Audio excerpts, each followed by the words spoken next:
Great time to mute devices if you haven't.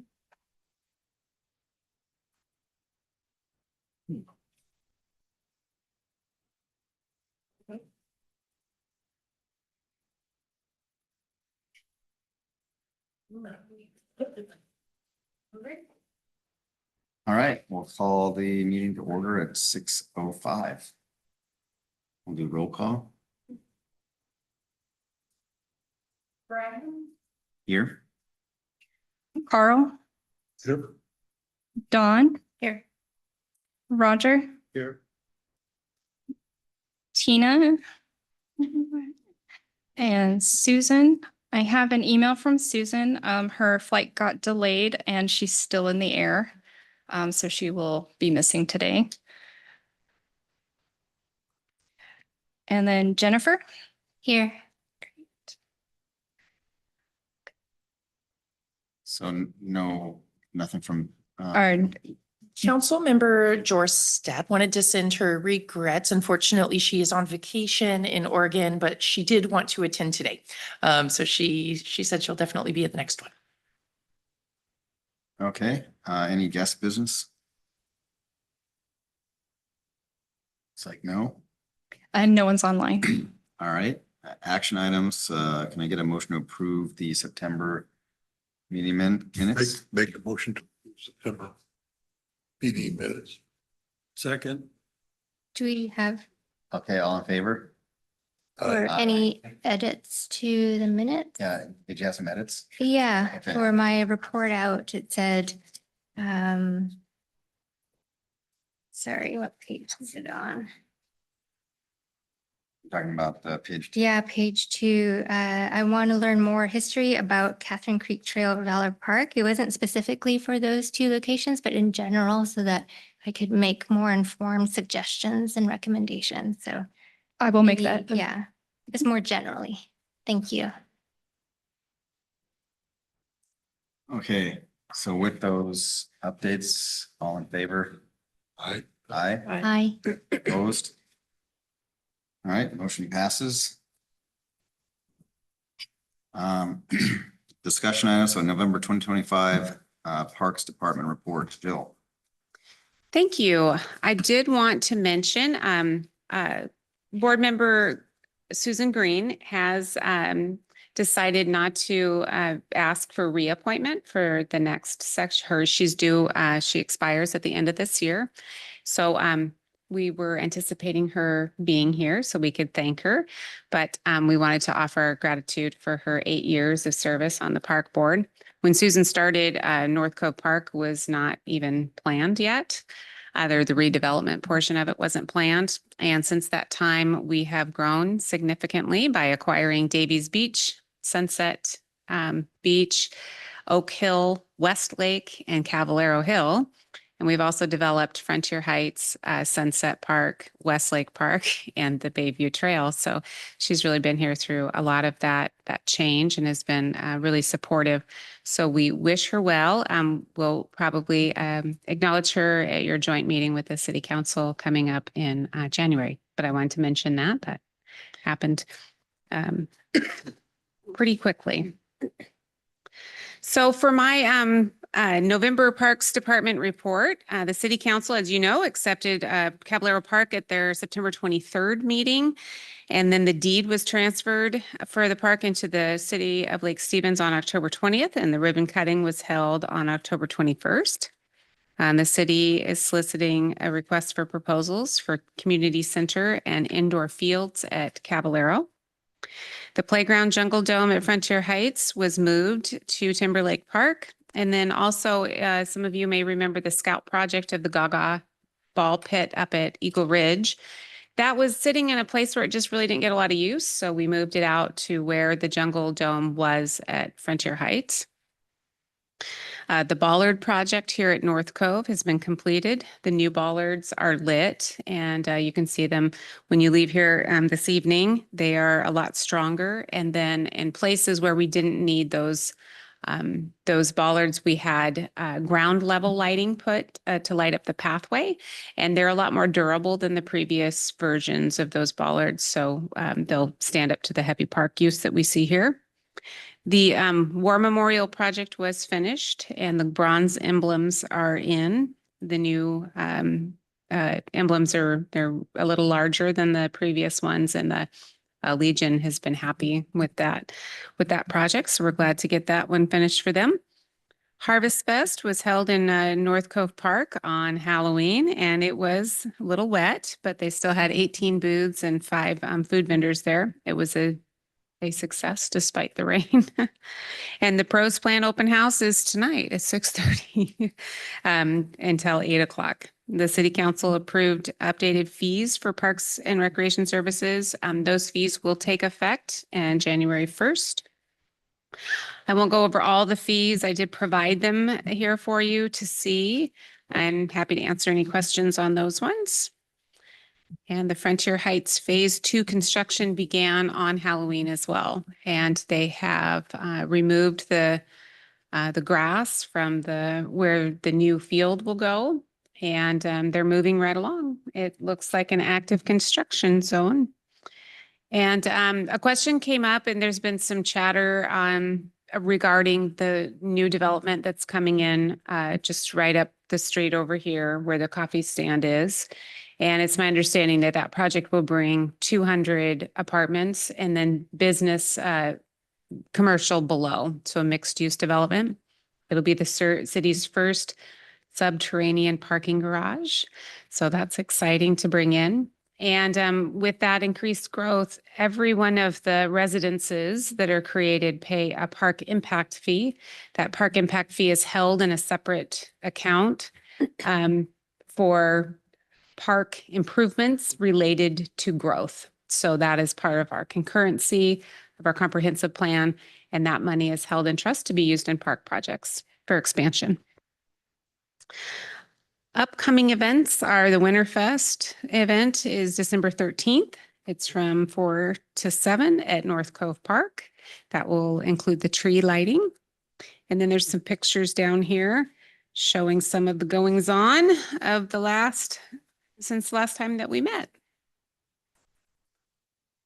And that is the Parks Department report. I had a question on the fees. Mhm. It says the mill stack will be $100 an hour on Saturday and then 80 Friday and Saturday. Was I meant to say Sunday? Oh, let me take a look here. Yes, correct. Okay. So Saturday will be the higher fee and Friday and Sunday are lower. Mhm. Correct. Roger? What is this boat launch fees of $300? I don't understand that. Am I reading that wrong or? That's for the event. The closure. So events that come into the city, they can close the boat launch. They can request to close the boat launch. Cost of $300. Correct. Okay. Yeah. Yeah, and that is for our staff time that's associated with that. And then the noticing that we put up, and there's a lot to closing down the boat launch. Question, Yes, did you say 200 apartments for the new, that's correct. so Mhm. it's not condo, it's an apartment? I'm not sure if they will be apartments or condos, but they'll be attached living. I don't want to misquote, but I believe it's around 4 stories. So it's going to take up quite an area. Correct. Is Mhm. that under construction now? It is not I heard it was going to be 5 stories. 5 stories. Yeah, you're, So Probably. underground parking and then 5 stories above that? and then the commercial development is on the ground floor. So 4 stories of apartments, 5 stories total with the commercial below. I believe so. It's probably apartments. It's super hard to build condos in Washington anymore without getting sued. Oh, the rules? Yeah, the developers always get sued just to catch any issues that might come up. Okay, so any other questions on the park board update? I had a question about the impact fees. Yes. Is that something that Who pays that? The residents? The developer will pay that. And that's just a Mhm. one-shot thing, or is that something they pay every month, or how does that work? That's correct. At the time of building permit submittal, they'll pay for their park impact fees unless they're part of a deferral program, which will wait until the unit is sold. But every new residence in the city of Lake Stevens pays a park impact fee, a traffic mitigation fee, and school impact fees. And so that money is to pay for the growth that that unit would bring into the existing system. So it's a one-time fee. Mhm. Thank you. You bet. Is that right there on the hill where that little coffee stand is? That's correct. And then it So will, Will the parking garage like be entered, like dug out or something and entered below or? I'm not sure. I haven't seen the architectural plans for it yet. But you'll enter because of the topography of it, that would make sense. Yeah. So any pending development, anybody trying to get permits in the entire city, you can go into permit tracks through the public website and see those plans. It is public information. And then, of course, I believe they still have a public hearing coming up, as there were some comments that came in just at our last public council meeting. And so there are ways to get more information. We just unfortunately don't have all of the details. We just know that we'll have one more large sum coming in due to the size of the development. Yeah. Is 5 stories like the height limit in downtown? You know, I'd have to check the dimensional standards of what's allowed there, but I would assume so. When there was a sub area design done for the downtown sub area, the overall goal of that was to get growth, rezoning and mixed Mixed use use, to yeah. have business and then a residential above. So But do you know what the restrictions are for height in the city? it's been a long time since I've been in the planning department, so I don't want to misquote it, but it is in our code. And I have one question about the Sure. litigation fees. What percentage is the Parks Board getting? I mean, we put that in a long time ago. I have no idea what it is now. I mean, I'm sorry, could you repeat that? yeah, it used to be I thought it used to be a percentage of the money that would go to the Parks Board. When the builders come in and they, give the money to the city, there was a certain amount that went to the Parks Board into the general fund. So all of the monies collected as an impact fee are statutorily required to be held separately into a park mitigation fund or a park impact fee fund. But So we use that for new construction. And so to the park board itself, you'll see the projects as they're proposed at the different park area, but there isn't we don't then divide it and delegate it to different areas after it's paid in. It just goes through our capital project planning and our budget. And then those lists are prioritized based on our pros plan of where we want to spend money, where the greatest need, or sometimes it's opportunity. If we got an acquisition, that was a seller willing to settle, then sometimes those will take precedent over another project. But generally, they're prioritized in our capital plan and in our budget, and then we execute on that according to our priorities that are set. Because I always thought that money was held separately for just the parks. And if it sounds like it's going into a general fund where the city decides where they want to put the money, like. It can't be placed in the general fund. It is only into parks. It can't go anywhere I don't else. know what the percentage that is. It's 100% of the impact fee. He's asking for the dollar amount. Oh, So I believe. for the impact fee dollar amount, I can pull that. And it's depending on the type of housing. So you'll have, as a single family residence, you'll have a certain amount. It's right around $5,000. And then it changes for multifamily. It will go down slightly. Thank you. Yeah, absolutely. Sorry, I didn't understand. Is there still talk in a while of a new fire station on that part of that property or the corner? I do believe that there are still plans for the fire station, but I'm not aware of the timing or It what seemed like the it was down building. the road a ways, but V in there, Correct. Yes, that there's still planning. I think it's still in their capital spending plan. busy downtown.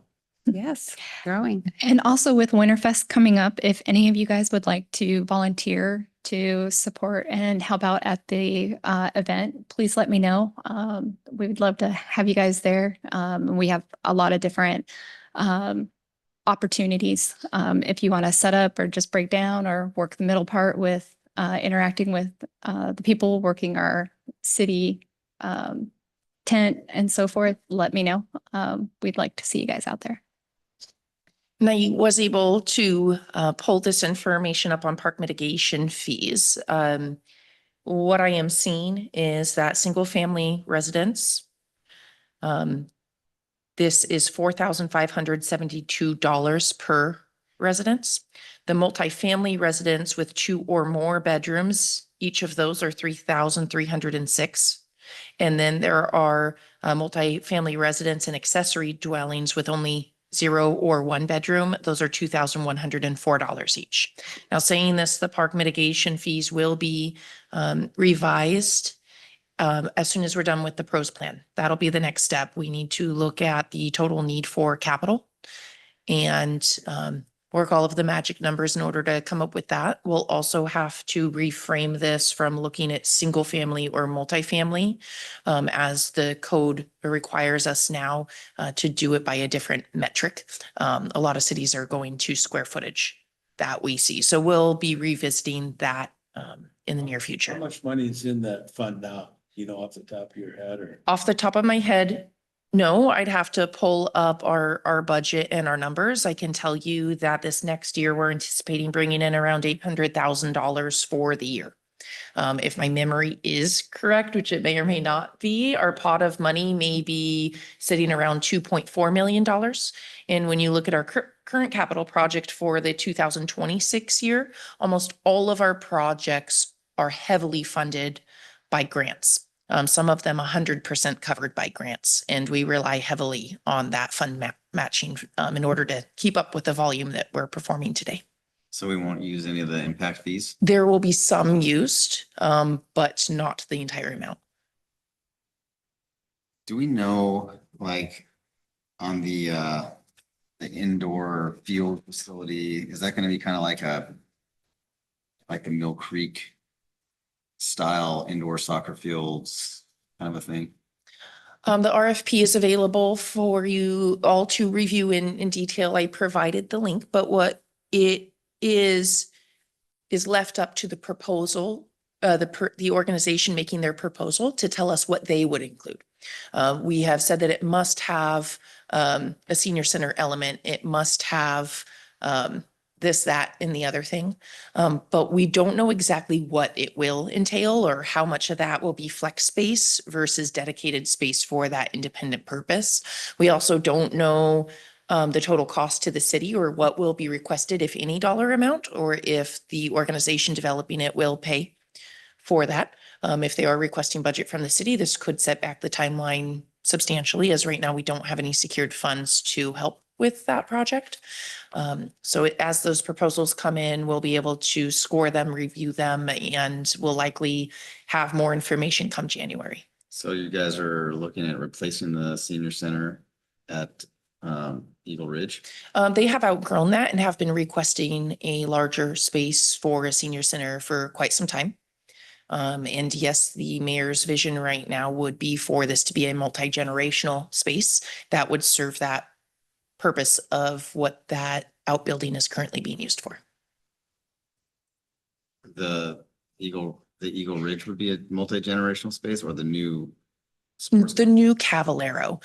When you look at Eagle Ridge, due to the constraints that we have on the property from prior grant funds, as well as the upcoming grant that we'll be taking through Land and Water Conservation Fund on that one, WWRP, it will have to be used for recreation. We're not able to build a bigger building on that property.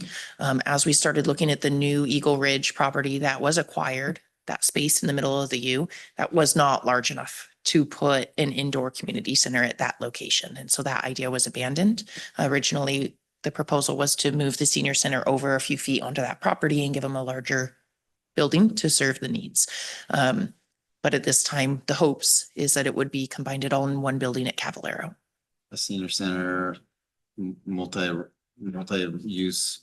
community center and sports complex. is the, what we're That's what's requesting. Yeah. And I should note too, that the development that we referred to earlier with the mixed use, that is a proposed project. It has not been approved by the city to my knowledge. So there may be some changes in that as well. I had a question, with the RFP that's gone out for the property on Cavallaro. Is that going to have any impact on the other property, the Cedar?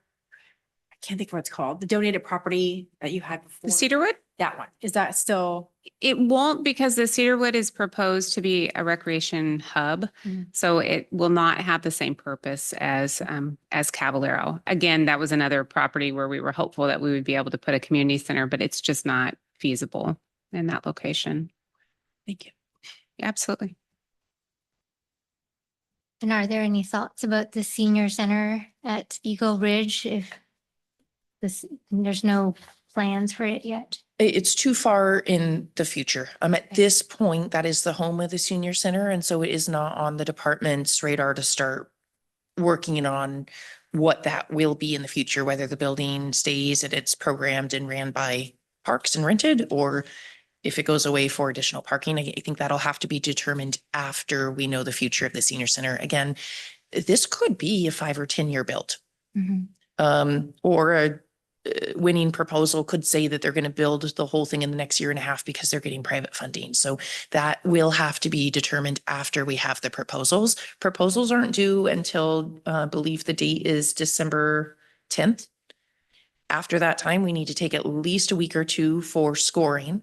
If we do interviews, which is likely in order to help the process along, the city will not have any interviews with the responders until January. From there, we then have to take it to city council. And so no decision, even for a potential partner, can be chosen until well into January. Yeah, but we'll keep you updated as it progresses. Absolutely. Thanks. And I think I missed something you were talking about, also additional grants perhaps. So is that in line with also the request for proposals, or is there a set budget for those RFPs already? I encourage you all to go read through the current RFP. All the current RFP does is ask for an organization to submit a proposal for planning, construction, and managing the facility.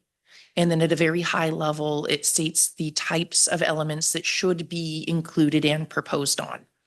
It tells them to go through the timeline. It tells them to go through the budget. So right now it is a complete open proposal. Thanks. Yeah. Okay, well, in the interest of time, let's move on to board member reports. Don, anything to report? I think it is. Roger?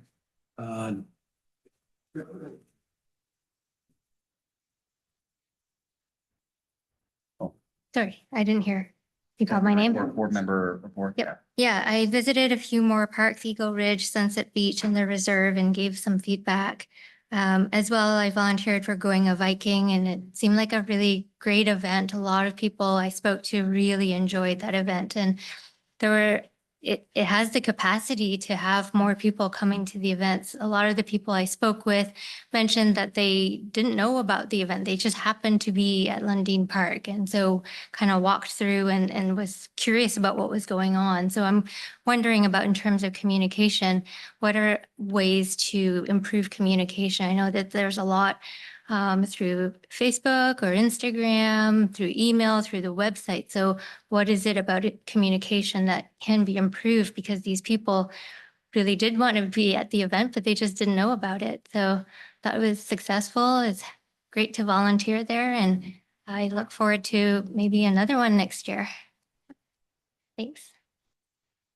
And for me, I had a work trip out to St. Louis, and I visited this park in St. Charles. It was super cool. It was like the largest, they had the largest pump track in the United States. They had an indoor facility with like rock climbing with self-belay units.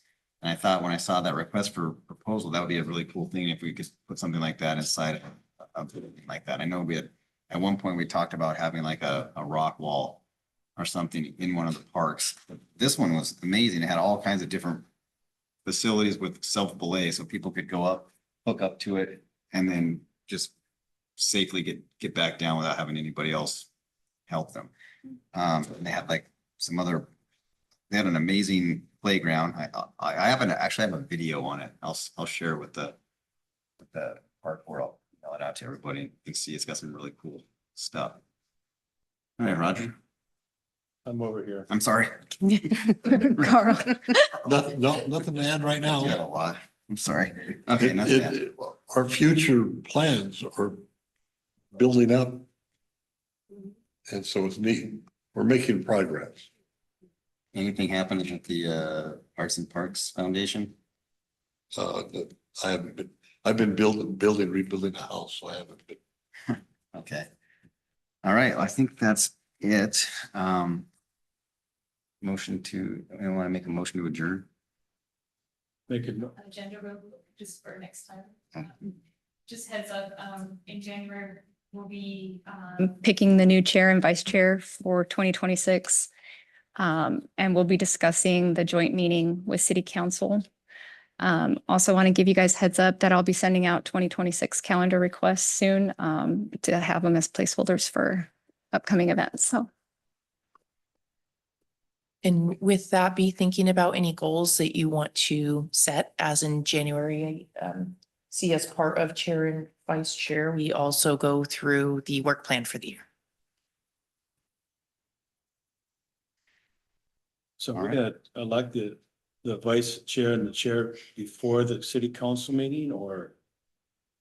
Because it's the same day, and then we're going, city council. Incorrect. We have not set a date for the joint Parks Board and City Council meeting. That will need to be determined. I believe this last year it got pushed off till February. Okay. But we'll I let thought you I know read as soon somewhere as. that it was the January 2nd, and wouldn't have been, no. Got it. Nope, at this time, we haven't set that. If anybody does have blackout dates that they could not do a joint meeting, remember they're Tuesday nights. You're welcome to send those to us as you identify them. Otherwise, we will be asking city council what works best for their schedule. Okay. Thank you. The motion to adjourn. Make a motion to adjourn. All in favor? Aye. All right, meeting's adjourned.